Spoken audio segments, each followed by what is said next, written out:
Bon, tel qu'elle l'a mentionné, Marie, donc moi, c'est Jean-Philippe Saint-Laurent. Je m'occupe de la filiale nord-américaine de Inoprod et je suis en compagnie de Thomas Essa, qui est un de nos spécialistes au niveau là, du jumeau numérique, la simulation de flux dynamique.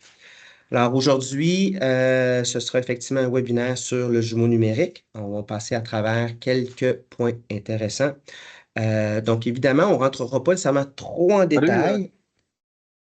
Oui, on ne rentrera pas nécessairement trop en détail, mais si jamais vous aviez des questions par la suite, si vous vouliez qu'on approfondisse un peu certains sujets, vous aurez nos coordonnées et on pourra effectivement prendre rendez-vous ensemble avec plaisir.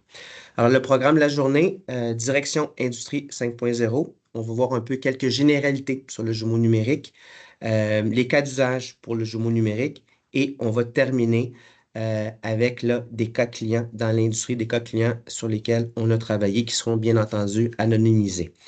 Je pense que Marie l'a mentionné aussi, là, le webinaire se termine par une période de questions. Donc, si jamais vous voulez nous stopper, vous nous stoppez sans problème, mais il y aura effectivement une période de temps allouée pour les questions par la suite.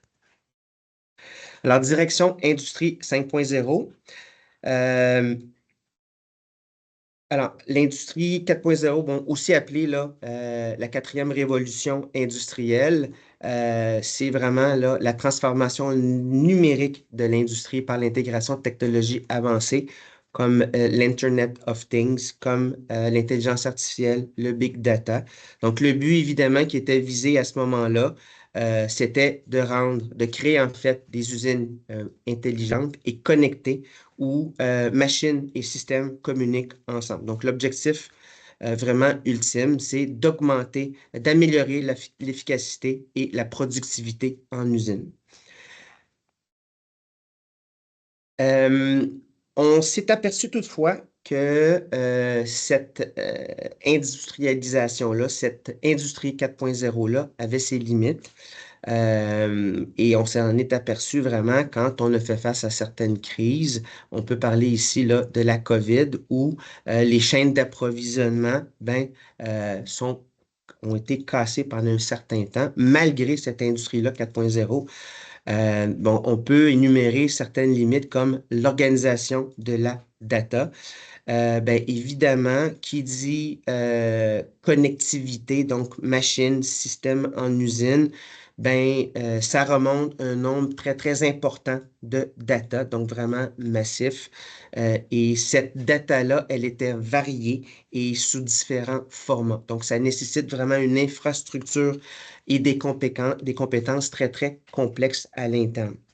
Tout ce qui est également accessibilité des outils, ça peut être un frein également pour les petites et moyennes entreprises en raison des coûts et de la complexité d'intégration. Alors, quand on est une petite entreprise, moyenne entreprise, on a déjà peut-être des machines à l'interne.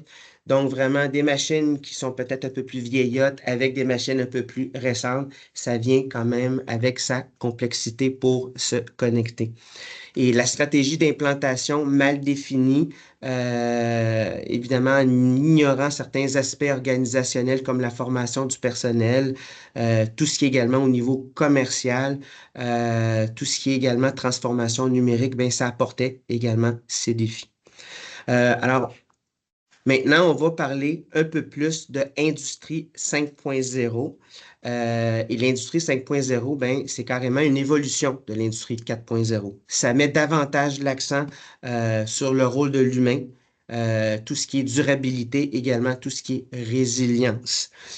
Si on regarde l'humain, c'est vraiment de reconnaître la valeur ajoutée des compétences humaines, telles que la créativité, la pensée critique et la prise de décision complexe. Et ici, quand on parle de l'humain, vraiment, quand on arrive à l'industrie 5.0, il faut comprendre que c'est pas l'humain qui s'adapte à la machine, c'est vraiment le contraire. C'est vraiment la machine qui va s'adapter à l'humain.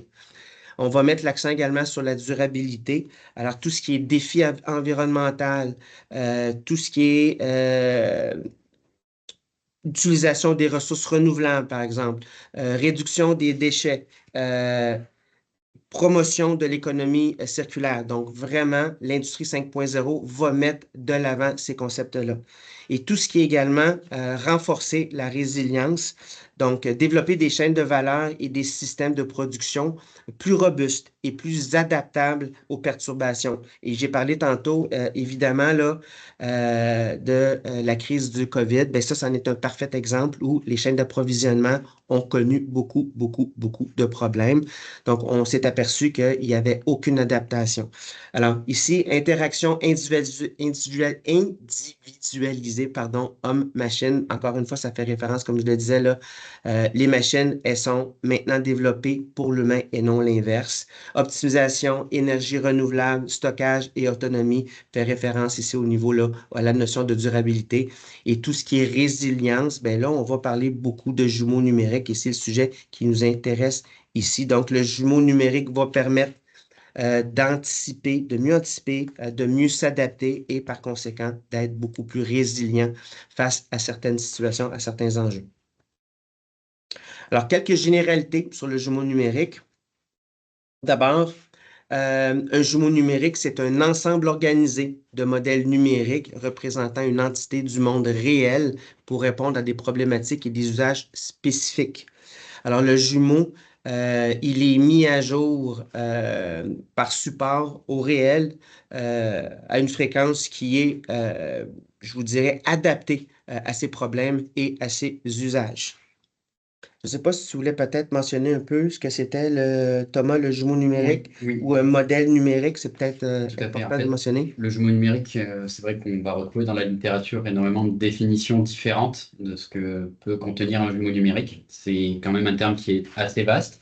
L'utilisation du jumeau numérique, pour résumer un petit peu ça, en quoi ça consiste, c'est l'utilisation d'un modèle de simulation couplé à de la communication, à des systèmes d'information mis en place dans l'usine.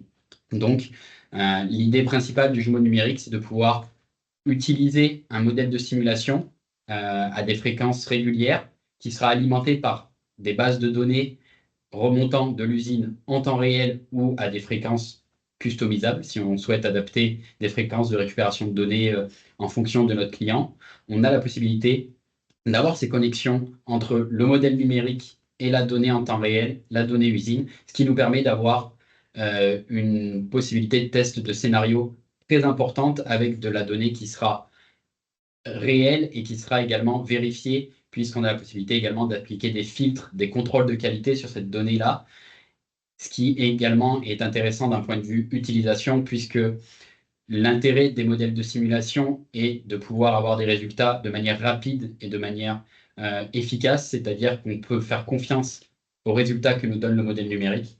Donc cet intérêt-là d'avoir cette connectivité et l'utilisation d'un jumeau numérique pour du pilotage et de l'utilisation quotidienne prend tout son sens dans l'industrie.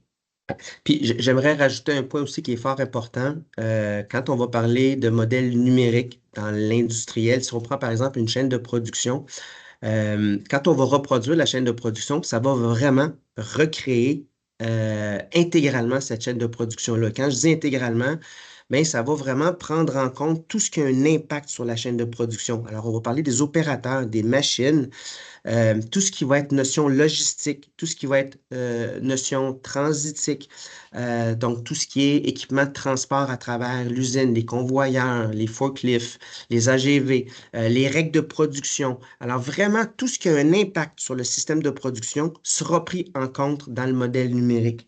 Ce qui veut dire que quand on va simuler différents scénarios, qui ont pour but de jouer sur la configuration d'une chaîne de production, donc peut-être changer une machine, changer des règles de production, changer tout ce qui est les aspects, encore une fois, logistique, transitique. Bien, quand on va simuler différents scénarios, ce qu'on va obtenir comme résultat, bien, ce sera exactement ce qui se serait produit dans la vraie vie. Alors ça, c'est important de le mentionner. Maintenant, le jumeau numérique, ben, il est doté d'outils d'exploitation avancés qui permettent notamment d'analyser, de comprendre, de prédire et d'optimiser. Alors, quand je parlais tantôt que ça permet vraiment d'anticiper, de bien s'adapter et d'être plus résilient, ben, c'est ce qu'on veut dire par là. Ici, on voulait vous montrer un peu là, des champs d'application du jumeau numérique maintenant, Digital Twin. Alors, on l'a au niveau mécanique, on l'a au niveau fluidique, on l'a au niveau de la santé, on a au niveau là, du BIM, donc Building Information Modeling, on l'a vraiment là, au niveau de la construction de nouveaux bâtiments. Et ce qui nous intéresse pour nous ici, c'est au niveau de l'industrie, donc vraiment au niveau secteur industriel. On tenait à vous montrer un petit peu les contextes dans lesquels les clients avec lesquels nous travaillons, quels sont les enjeux auxquels ils font face, dans quel type de contexte. Bien, on voit ici qu'on a site, alors ça pour nous, dans le jargon, c'est du greenfield. Donc, c'est vraiment des nouvelles constructions d'usines, des nouvelles constructions de chaînes de production. Ici, je vous dirais que ce qu'on voit beaucoup dans le marché, les industriels, ils savent quels sont les types de machines qui vont constituer la chaîne de production. Là où ils ont un petit peu de problème, c'est de balancer cette chaîne de production-là. Alors, encore une fois, tout ce qui sera de bien dimensionner des aspects logistiques. Alors, où est-ce qu'on va mettre, par exemple, des zones de stockage, des zones de stockage tampons pour bien alimenter à certains endroits nos stations de travail, nos machines au sein de l'usine. Tout ce qui va être également allocation d'opérateurs un peu partout. Donc, vraiment bien dimensionner tous ces aspects-là pour que, ultimement, la chaîne de production ou l'usine qu'on va construire bien, soit capable de répondre à nos attentes en termes de performance de production. Au niveau investissement, ce qu'on voit beaucoup dans le secteur de l'industrie, ben, c'est d'être capable de bien évaluer un retour sur investissement. Alors, quand on a un projet qu'on veut mettre en place, ben, bien évaluer les différents scénarios et d'opter pour celui qui va vraiment nous apporter le retour sur investissement qu'on attend. Au niveau des performances, bien évidemment, puis là, on entend beaucoup parler en ce moment avec les tarifs douaniers de notre ami M. Trump, là, le président américain. Évidemment, on le voit beaucoup dans les communications de nos gouvernements provinciaux, entre autres, là, acheter québécois. Ben, c'est clair que ça va apporter un stress sur nos chaînes de production québécoises. Alors, ça veut dire que nos industriels vont devoir être un petit peu plus performants. Il va devoir y avoir une amélioration au niveau de la productivité. Alors ça, bien évidemment, c'est un enjeu très, très important en ce moment. Outils de pilotage, ça, je vous dirais qu'on le voit souvent. Puis le meilleur exemple que j'aime donner ici, c'est pour tout ce qui est mise en production de commandes clients. Donc, vraiment bien ordonnancer notre plan de production. Généralement, puis ça, comme je l'ai dit, on le voit souvent, là, ben c'est une ou deux personnes qui ont ces compétences-là au sein d'une usine. Ça peut paraître aberrant, mais ça arrive souvent. Alors, quand on n'a pas d'outils de pilotage, ben, ça peut devenir très, très problématique. Donc, ça, c'est un gros enjeu. Facteur humain, ben, c'est sûr que quand on effectue des changements sur une chaîne de production, des fois, ben, ça va demander des compétences au niveau d'un système informatique sur une certaine application. Ça va demander également peut-être des changements au niveau de l'ergonomie d'une nouvelle station de travail qu'on a mis en place. Donc, ça, oui, effectivement, ce sont des enjeux que l'on voit beaucoup. Ici, on voulait vous montrer un petit peu le jumeau numérique, les contextes dans lesquels c'est utilisé. Donc, vraiment pour optimiser les performances d'un système de production, quand on va effectivement entrer dans une usine, qu'on va reproduire une chaîne de production, une fois que cette chaîne-là, elle est reproduite vraiment intégralement, elle est calibrée, le modèle est calibré, donc répond vraiment comme les performances du système de production qu'on cherche à étudier. Ben, on est capable à ce moment-là de simuler différents scénarios où on met cette chaîne de production-là à pleine capacité. Alors, on est capable de voir, en la stressant, cette chaîne-là, on est capable de voir où apparaissent les ralentissements, où sont vraiment les goulots d'étranglement. Et à partir de là, ben, on est capable effectivement de définir les axes d'amélioration pour répondre justement à ces problèmes-là. Puis, bien entendu, là, tout ce qui est investissement, ben, on est capable de bien évaluer le retour sur investissement qui est possible d'avoir. Anticipation d'une nouvelle organisation industrielle, ça fait référence à vraiment du greenfield, encore comme je parlais tantôt. Donc, une nouvelle usine qu'on cherche à construire. Bien évidemment, ça va permettre de réaliser des études capacitaires. Bon, les études capacitaires, ça va nous permettre évidemment de bien dimensionner, structurer nos ateliers, nos usines, puis également les processus de production. Ici, on entend bien vraiment les règles de production qu'on va mettre en place pour s'assurer là, que le capacitaire, la performance escomptée de la nouvelle usine sera au rendez-vous. Piloter, ben là, on va parler, je vous dirais, vraiment du jumeau numérique. Jumeau numérique, mais au terme vraiment branché en temps réel. Ça va vraiment nous permettre de piloter vraiment au quotidien notre chaîne de production. Alors, quand on dit ici de bénéficier d'un outil opérationnel et flexible à l'aide à la décision, ben, ça permet effectivement de planifier, ça permet vraiment de revoir un peu les flux à l'interne au niveau de la chaîne de production et ici également au niveau de l'ordonnancement. Au niveau de l'ordonnancement, j'ai touché un peu, mais rapidement, imaginez là, un directeur d'usine qui rentre un lundi matin, il y a ses 200 commandes clients qu'il doit mettre en production. Il fait face à un certain nombre de contraintes. Ben, avec un jumeau numérique, il va être capable, effectivement, à partir d'une certaine interface, de rentrer ses contraintes et de jouer différents scénarios de mise en production. Donc, dans quel ordre je vais mettre les productions pour être capable de livrer dans un certain temps. Alors, oui, le jumeau numérique permet de valider effectivement l'ordre dans lequel je vais lancer ma production pour être le plus performant possible. Ici, on a choisi de vous montrer cette slide-là, juste pour faire la distinction gauche et droite. Là, vous voyez, la gauche, c'est vraiment un projet. Bon, Greenfield, encore une fois, c'est un projet vraiment de nouvelle organisation, donc une nouvelle usine qu'on cherche à construire. Ici, ce qui est important de comprendre, c'est que c'est le modèle numérique qui va servir de master. Donc, on va construire l'usine à partir du modèle numérique. Et encore une fois, juste un peu à côté, on a le ASIS et le To Be. Mais le ASIS, c'est la reproduction d'une chaîne de production qui est existante. À partir de ce modèle-là, que nous, on appelle ASIS, donc vraiment là, une reproduction fidèle, on va pouvoir simuler différentes configurations et on va ultimement arriver à un modèle To Be, donc vraiment une version optimisée de cette chaîne de production-là qu'on cherche à étudier. Et du côté droit, on a vraiment là un outil, donc c'est vraiment un outil de pilotage qu'on appelle le jumeau numérique à ce moment-là. Donc, ça va permettre effectivement de piloter et d'anticiper là, puis de mieux s'adapter, si vous voulez, à des prochaines demandes qui ne seront effectuées de la part de nos clients. Donc, vraiment des commandes clients qu'on va être capable de bien anticiper. Ici, on voulait vous montrer un petit peu quelques caractéristiques du jumeau numérique. Puis je mets entre parenthèses ici modèle de simulation de flux. Quand on va parler de jumeau numérique, bien évidemment, le jumeau, c'est un modèle de simulation de flux. Alors, c'est juste que ça devient vraiment jumeau numérique quand le modèle numérique est alimenté en temps réel des data, des données, des systèmes de l'usine. On va parler ici, par exemple, des MES, là. On va parler du ERP, par exemple. Donc, quand le jumeau numérique est vraiment informé, la data est rentrée dans le jumeau numérique, mais à partir de là, on est capable de simuler différents scénarios.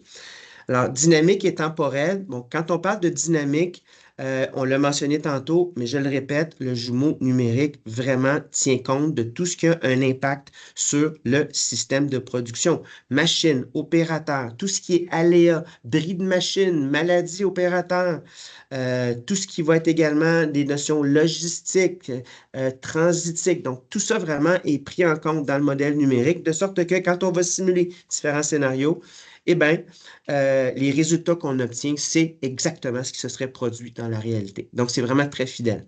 Et temporel, bien, ça, c'est important également de le mentionner. On peut simuler sur différentes périodes de temps. Donc, on peut aller du court à du long terme. Long terme, imaginez que un industriel veut remplacer une machine qui coûte plusieurs millions de dollars. Bien évidemment, le retour sur investissement ne s'effectuera probablement pas sur 1, 2 ans. Ça va peut-être aller sur 3, 4 ans. Bien entendu, on est capable de faire des simulations sur 3, 4, 5 ans et aucun problème pour ça. Alors, on voit ici aussi là, différents points. Intégrer de la variabilité dans les analyses. Alors, aléas de production, ça fait référence effectivement à du non-qualité, par exemple, qu'on va retrouver dans la production. Tout ce qui est opération manuelle ou automatisée. Alors, évidemment, quand on parle d'opération manuelle, ben forcément, l'humain n'est pas parfait. Il y aura toujours des petits problèmes ici et là. On peut en tenir compte, effectivement, au niveau d'un modèle numérique. Tout ce qui est machine également, ben, on peut utiliser des lois statistiques qui nous permettent effectivement de reproduire ce genre de variabilité-là, ce genre de aléa-là dans un modèle quand on va simuler. Intégrer, identifier des contraintes, des ressources, machine, outillage, opérateur.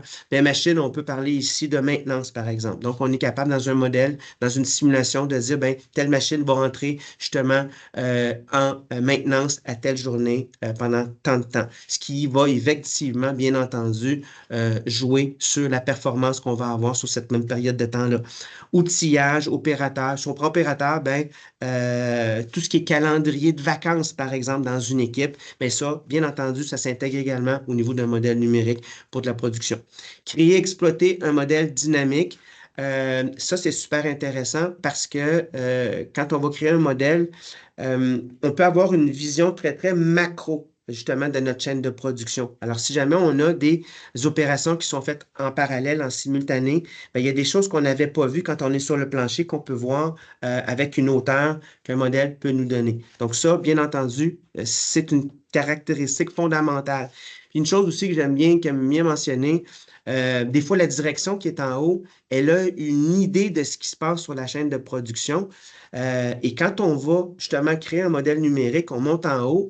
En fait, on descend en bas, évidemment, pour prendre tout ce qui est information auprès des opérateurs parce que c'est eux réellement qui savent comment ça fonctionne. Quand on remonte en haut pour montrer ce qu'on a obtenu comme information, commencer justement à montrer un peu là, les développements du modèle numérique. Ah non, c'est pas comme ça que ça se fait.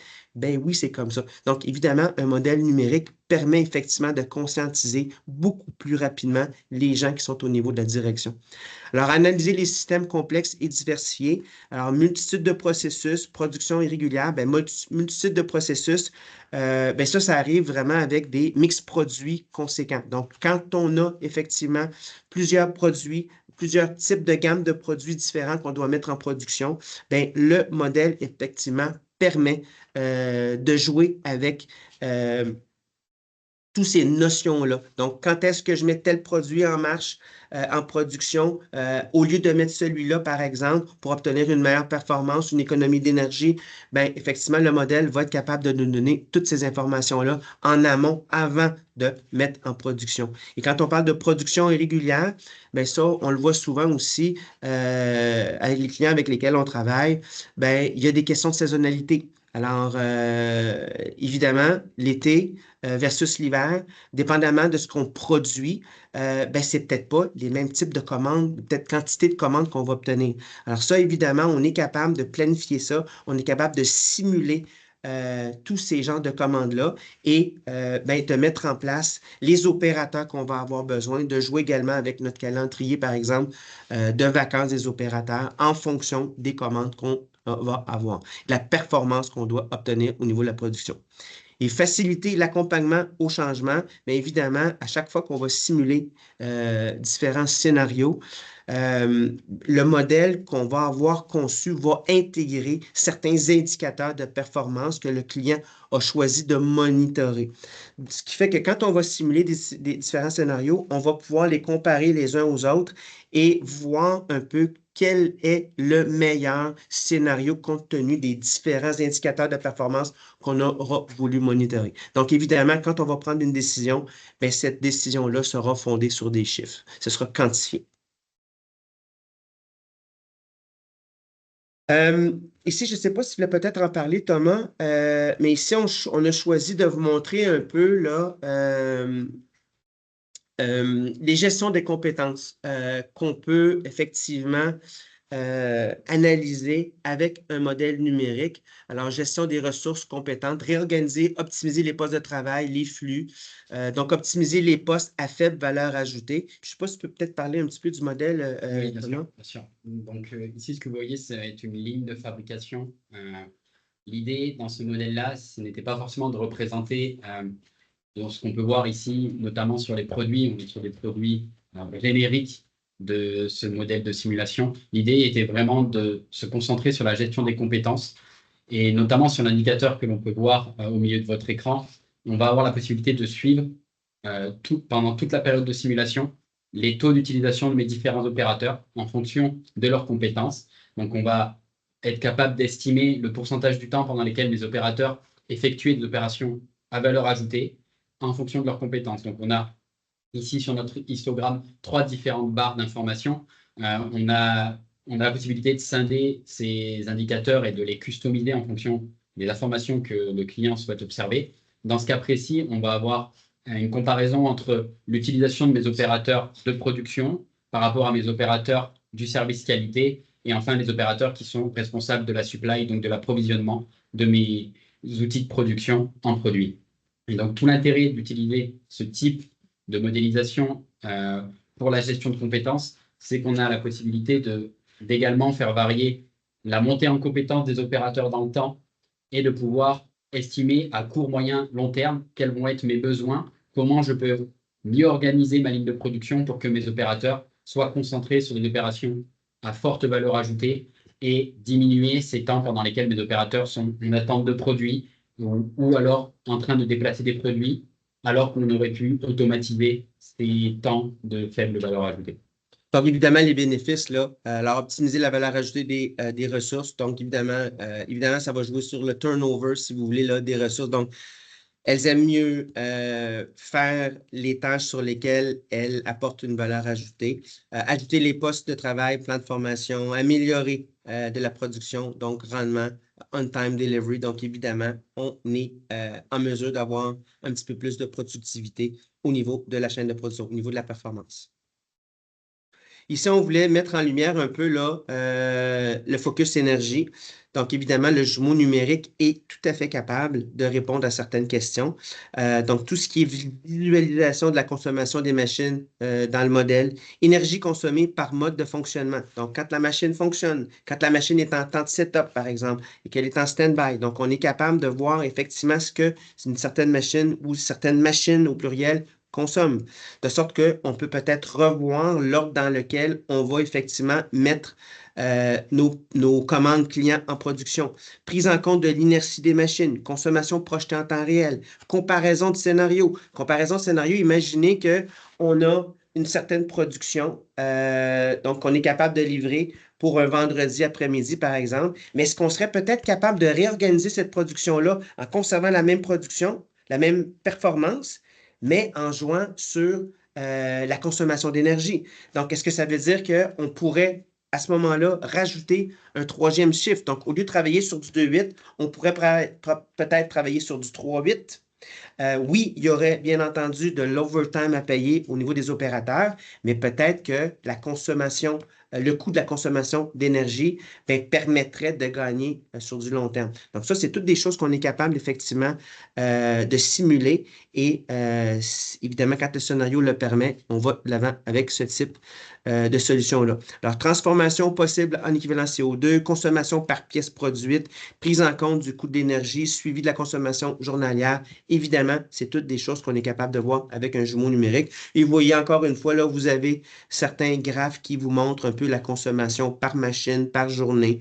On voit ici les différents indicateurs de performance qui sont pris en compte. Là, c'est vraiment là, exporté dans le logiciel Power BI. Et encore une fois, les indicateurs de performance sont bien entendu choisis par le client lors de l'étude. Alors, le jumeau numérique, quelques données. Alors, gain, puis ça, c'est des moyennes, hein, 30% pendant la phase de conception. Donc, évidemment, quand on va créer un jumeau numérique, un modèle numérique avant de se lancer dans un projet, à terme de la conception du projet, de la mise en œuvre du projet, on sauve là, on peut aller sauver jusqu'à du 30%, 50% tout au long de la chaîne de valeur industrielle. Donc, de l'entrée, si vous voulez, des matières premières jusqu'à la sortie des produits finis. Avec un jumeau numérique, on peut gagner jusqu'à 50% si vous voulez au niveau de la productivité. Délai de mise en place d'un projet divisé de 2 à 5 fois.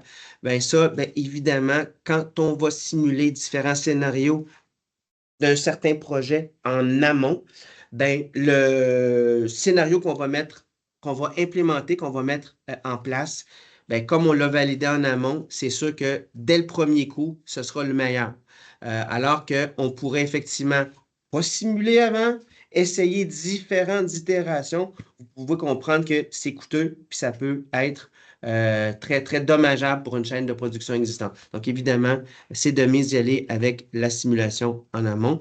Indisponibilité machine réduite de 20%. Je ne sais pas si tu veux glisser un mot là-dessus, Oui, Thomas. bien sûr. Ben, ici, le vrai gain sur l'indisponibilité de la machine, ça va être de pouvoir travailler sur l'ordonnancement de ma production, de faire en sorte que mes machines aient le moins de temps d'attente possible, donc avec la mise en place de stock tampons, le bon dimensionnement de taille de stock tampons, toutes ces informations-là sur lesquelles on va pouvoir venir tester les scénarios, valider en amont, vont nous permettre à terme de diminuer cette indisponibilité machine, pardon. Et également, on peut parler de la maintenance préventive qu'on va pouvoir venir réorganiser et donc réduire ces temps d'indisponibilité machine pour obtenir une production optimale. Et finalement, là, réduction significative de l'impact environnemental. Évidemment, on est capable d'améliorer tout ce qui est non-qualité, tout ce qui est rebut avec le jumeau numérique, avec les modèles numériques. Euh, En termes de coût, je pense que ça peut être intéressant de voir. Ici, évidemment, c'est un ballpark, là. C'est vraiment c'est du environ, très, très clairement. 50 000 pour vraiment des modèles, dépendamment de la complexité, puis ça peut aller jusqu'à 500 000 cas. Je ne sais pas si tu veux peut-être parler, Thomas, tu travailles beaucoup sur des usines Michelin en ce moment. Oui, Euh, tout à fait. On a un client pour lequel on développe des jumeaux numériques dans le monde entier. Pour vous représenter un petit peu un ordre d'idée du temps que ça représente, on est sur un jumeau numérique, la majorité du temps, d'une usine complète d'environ entre 3 et 4 000 employés. On est sur des temps de projet globaux, pardon, qui varient entre 12 à maximum 18 mois en fonction de la complexité de l'usine, bien évidemment.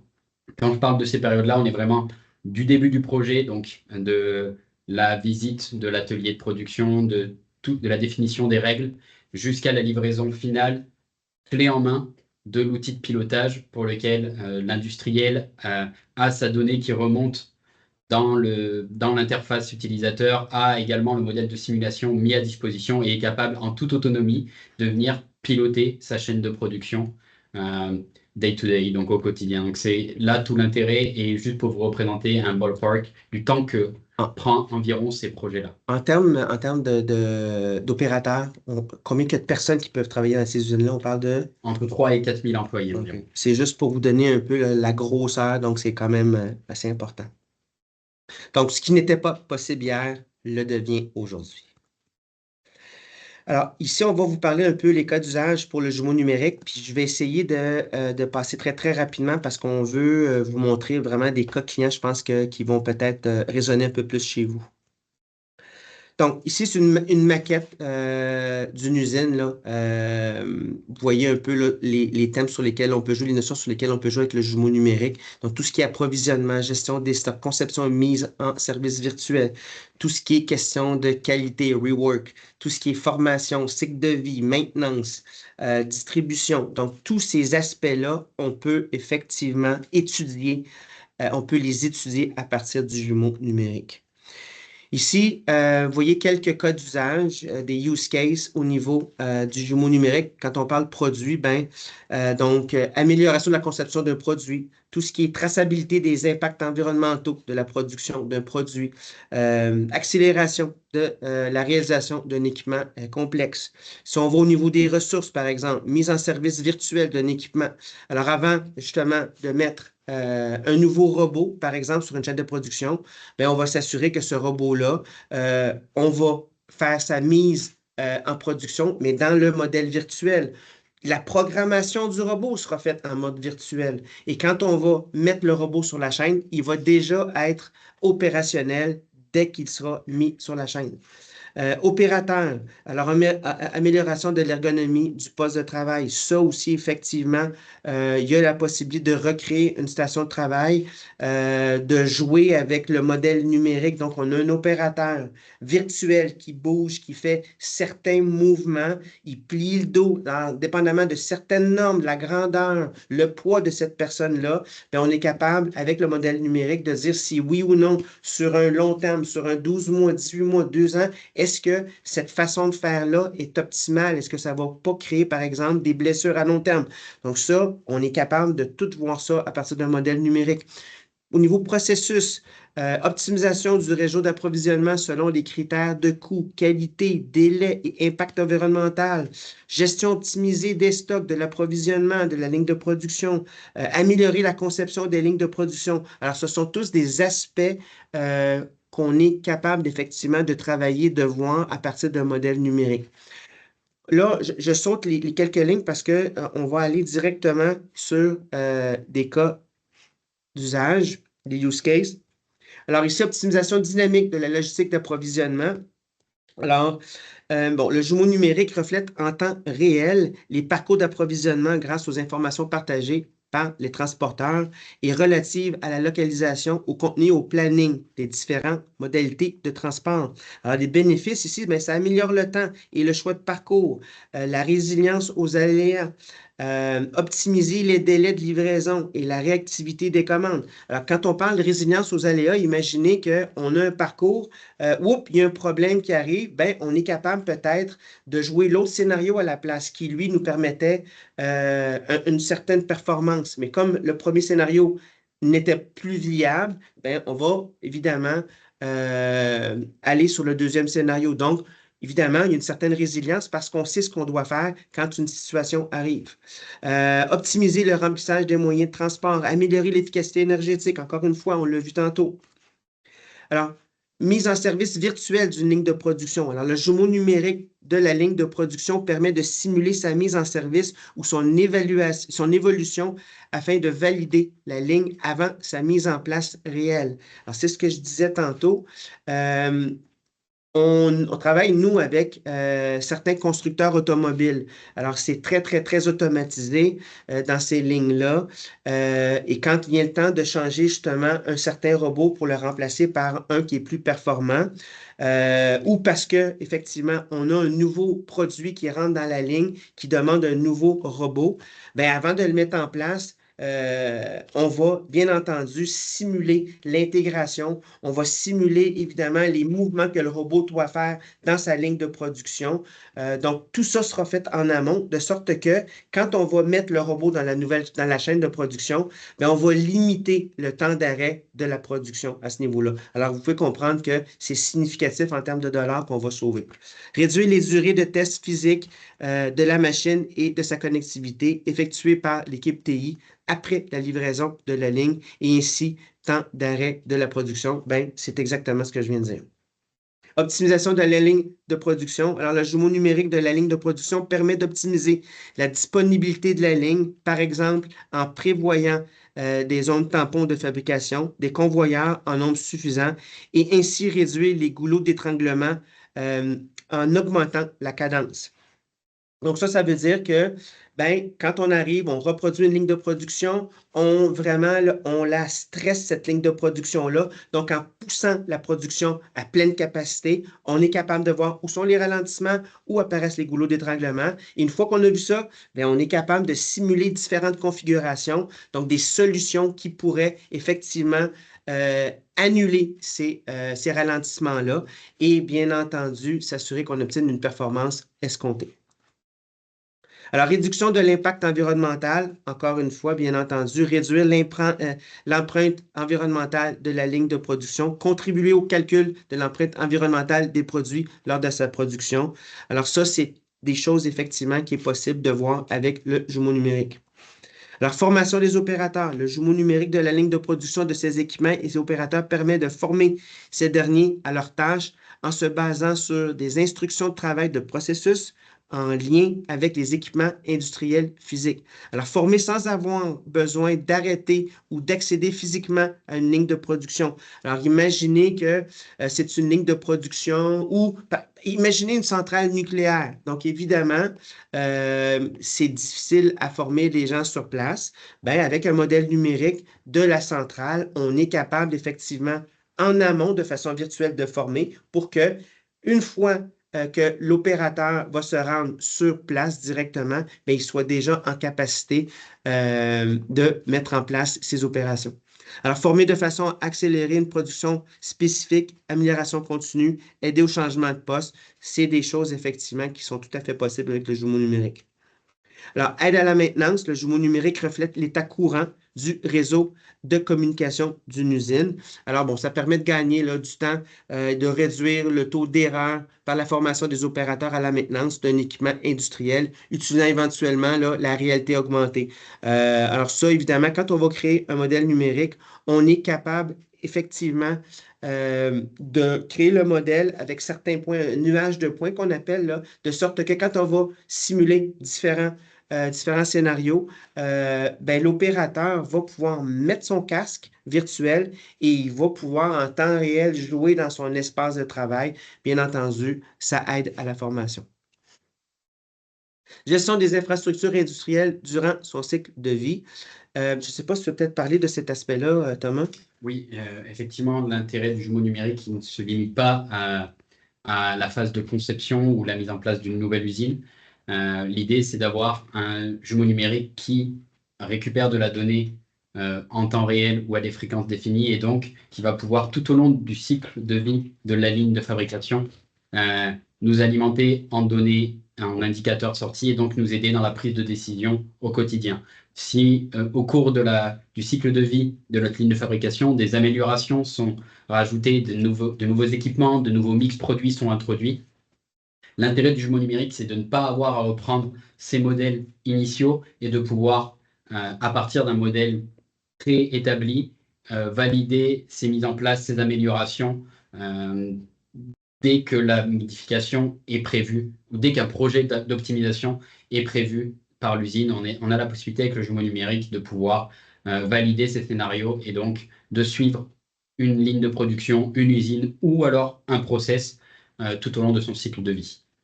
Merci Thomas. Là, on va tout de suite, parce que le temps va commencer à manquer, Thomas, on va tout de suite se brancher, on va tomber dans les cas clients. Je pense que ça va ça va résonner beaucoup chez vous.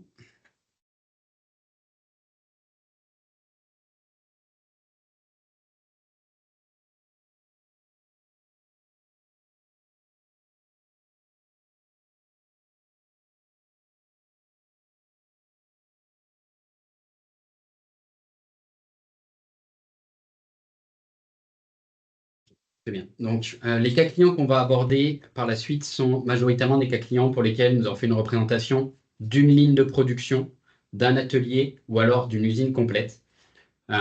L'idée, et ce que je voulais également rappeler, c'est que le jumeau numérique ne se limite pas à ce type d'études. On peut également avoir des jumeaux numériques qui sont très détaillés et qui sont plutôt orientés process, si on souhaite optimiser ou alors obtenir des informations avec un jumeau numérique sur un process en tant que tel. Le jumeau numérique ne se limite pas aux utilisations qu'on va pouvoir voir ici des cas clients, des lignes de production complètes, mais on a également la possibilité d'avoir des jumeaux numériques sur des périmètres plus restreints.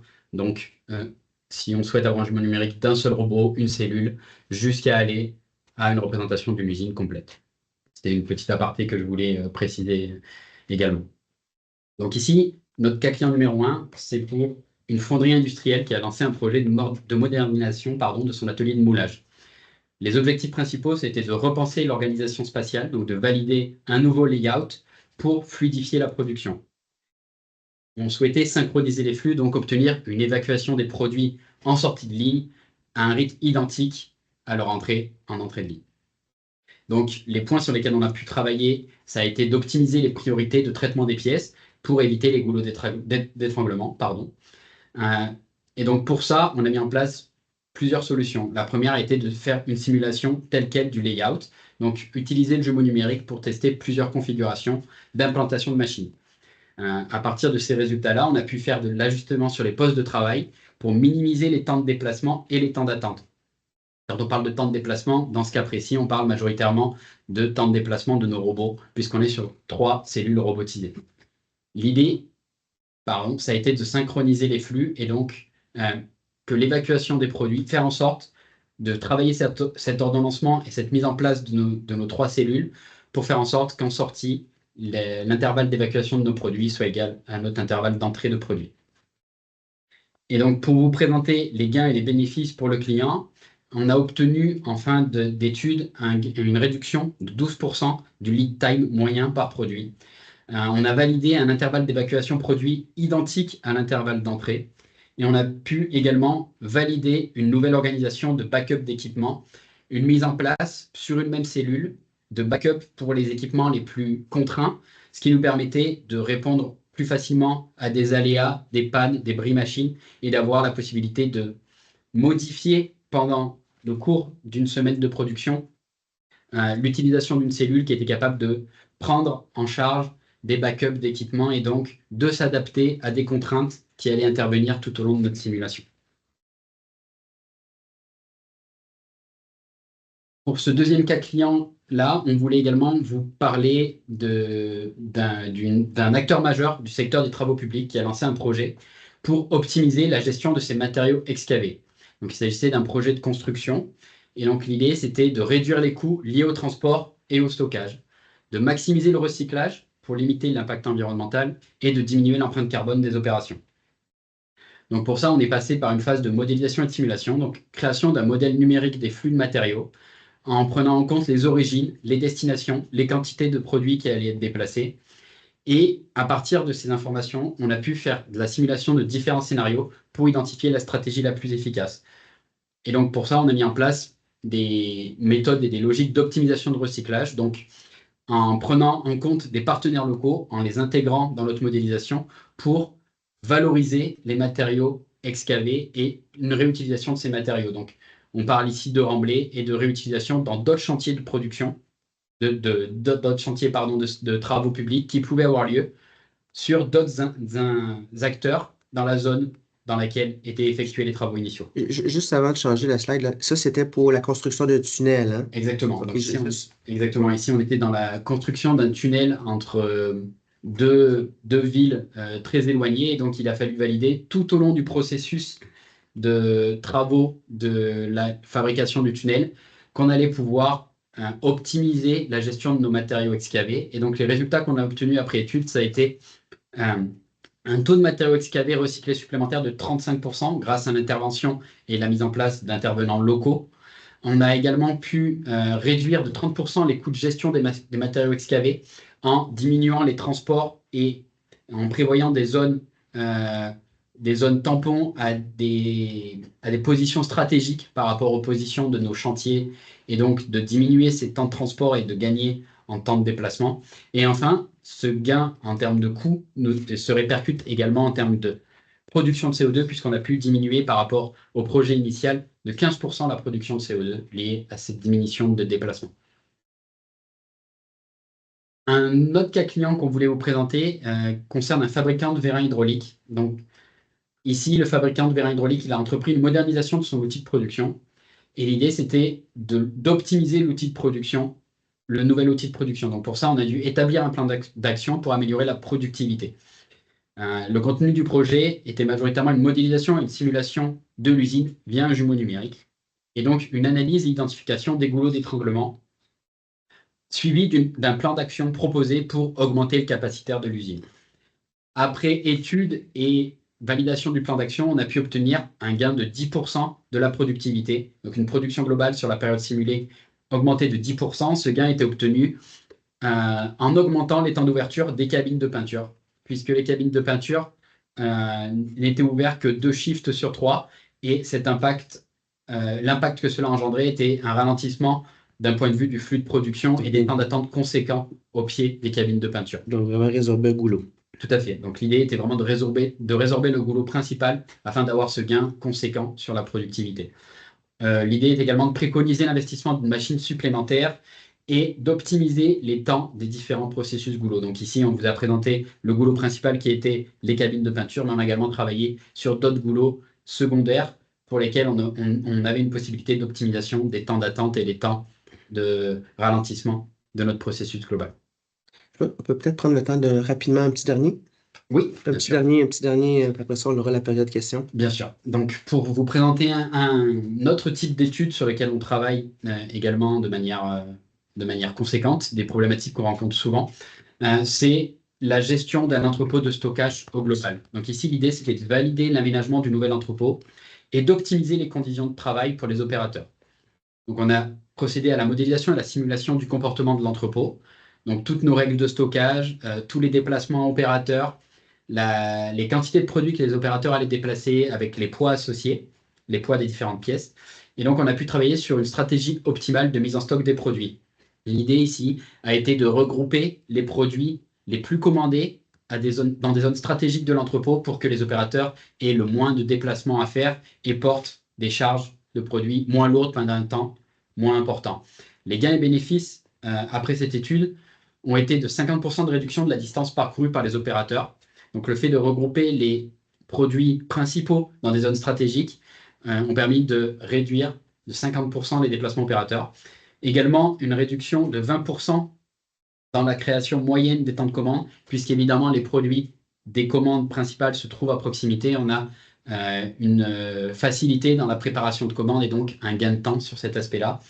Et enfin, aspect très important, non négligeable, c'est une amélioration significative du confort de travail des opérateurs, puisqu'on a des tâches qui deviennent moins redondantes et un port de charge lourde qui est limité, puisque les charges les plus lourdes sont également placées à des endroits stratégiques, à la position où l'humain n'a pas d'action supplémentaire pour aller positionner plus haut ou se baisser pour alimenter le stock avec des produits très lourds. Donc, on diminue ce temps de port de charge lourde pour notre opérateur. Je ne sais pas forcément le temps qui nous reste. Ouais. Mais... Je pense qu'on va passer à la période de questions. Marie, je pense on est correct dans le temps. Oui, il n'y a aucun problème. Puis j'invite les participants à activer leur micro, poser une question dans le chat aussi de l'appel. C'est le moment, profitez-en. Donc, on a une question ici, à savoir le quoi et le pourquoi ont été présentés. Pouvons-nous avoir un aperçu du comment un jumeau numérique est construit et validé? Bien sûr. Oui. Thomas, est-ce que tu veux? Je vais commencer. Donc, comment? Ben, évidemment, on va avoir besoin de certaines informations, si vous voulez, certaines datas pour la conception d'un modèle numérique. Alors, on va avoir besoin, par exemple, des spécifications machines. On va avoir besoin des temps de process, des temps de fabrication pour certains process là, au niveau de la fabrication. On va avoir besoin également de tout ce qui sera opérateur, compétences. On va avoir besoin de tout ce qui est produit, gamme de produits qui sont à fabriquer. Donc, tout ça va nous permettre effectivement de concevoir, de développer le modèle numérique d'une chaîne de production, par exemple. Et une fois qu'on aura un modèle de production, un modèle de simulation d'une chaîne de production qui sera développé, ben, par la suite, évidemment, on va devoir le calibrer, ce modèle-là. On va vouloir s'assurer qu'il performe exactement comme la chaîne de production au réel. Et pour ce faire, ce qu'on fait, c'est qu'on va prendre des plans de production des mois précédents, on va les mettre, on va les jouer, si vous voulez, dans notre modèle de simulation de flux et on va s'assurer que ce qui va ressortir comme performance soit égal à un certain pourcentage demandé évidemment par le client. On va s'assurer que ce pourcentage-là d'exactitude de reproduction soit atteint. Et à ce moment-là, et seulement qu'à ce moment-là, on va pouvoir juger et dire que le modèle est calibré et qu'il reproduit fidèlement la réalité. Une fois qu'on aura ça, bien là, on va pouvoir effectivement utiliser le modèle numérique qui va avoir été développé pour simuler différentes configurations, si vous voulez, de la chaîne de production, la nouvelle configuration. Alors, si on veut optimiser, par exemple, la chaîne de production, on va peut-être vouloir jouer, comme je l'ai dit tantôt, sur des règles de production, sur des nouvelles machines qu'on veut implanter, qu'on veut remplacer.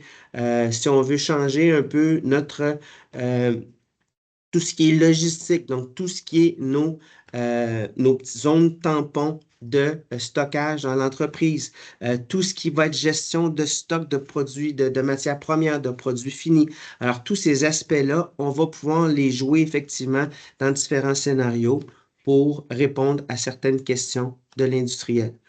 Et on pourra très, très bien dire aussi par la suite, si l'industriel veut piloter sa chaîne de production à partir de son jumeau numérique, bien là, on va prendre le modèle numérique qu'on va avoir développé, on va le brancher aux différents systèmes de l'usine, je l'ai dit tantôt, au niveau du ERP, au niveau du MES, par exemple. Donc, vraiment alimenter en temps réel le jumeau numérique avec toute l'information, de sorte que si jamais il devait y avoir une situation qui survient dans le quotidien de la production, ben, le directeur des opérations, le directeur d'usine, s'il veut répondre justement à cette situation-là, ben, il pourra simuler différents scénarios qui vont apporter des solutions et il va pouvoir mettre en place, prendre la meilleure décision compte tenu des résultats des scénarios qu'il aura simulés.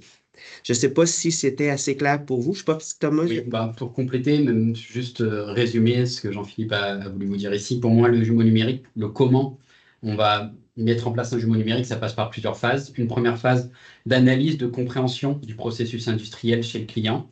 Une fois cette phase effectuée, on va passer à la phase de modélisation, où là, on va créer le modèle numérique et donc intégrer dans ce modèle numérique toutes les règles de production, toutes les contraintes que vous avez dans votre ligne de production. Par la suite, on va passer par une phase de calibration, là où on va valider que le modèle numérique répond et correspond à votre usine de production, à votre ligne de production ou votre process.